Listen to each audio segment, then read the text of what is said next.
So now I'm going to put the distributor in, and how I always do this is I put my finger over number 1 spark plug hole, I turn the engine over until I feel air blow out, and then I line the marks up on the balancer, then the distributor is ready to go in.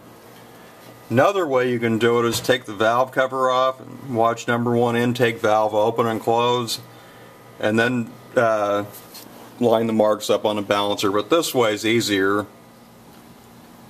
So now I'm going to put all these wiring harnesses in, and with these wiring harnesses, the wires that I'm not going to use I'm going to remove out of here, and you just stick a little screwdriver in there and you can pull them out. Yeah, it just makes it look a lot better if you remove all the extra wires. Yeah, I got some of the wiring in. There's a hell of a lot of wiring on this old car.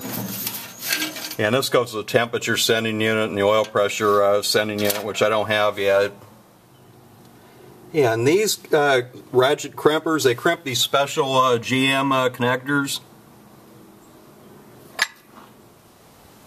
Yeah, I'm just figuring out how to get the forward lamp harness in it right now.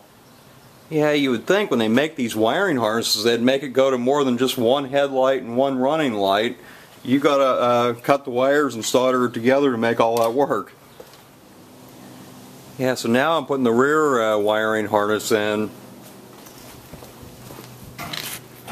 I still got all the air conditioning stuff I gotta hook up, and the turn signals and a few things inside. And the dome light wires I just left right there. Whoever replaces the headliner can run that the rest of the way.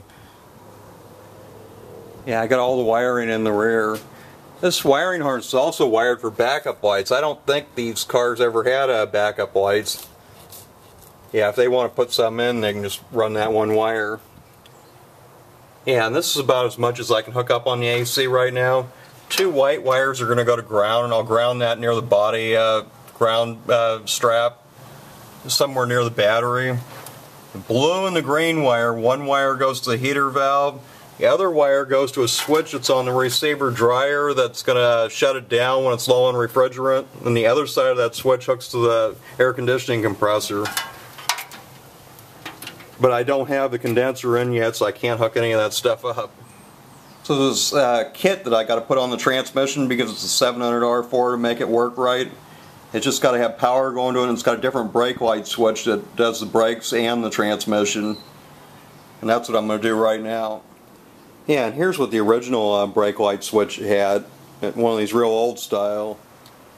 Yeah, and here's the wiring harnesses for the gauge cluster. Yeah, I don't have the temperature gauge. The only temperature gauge that was here was this old mechanical one, and it's not even long enough to reach the engine. Yeah, I might get the customer to go buy one of those more modern ones of these.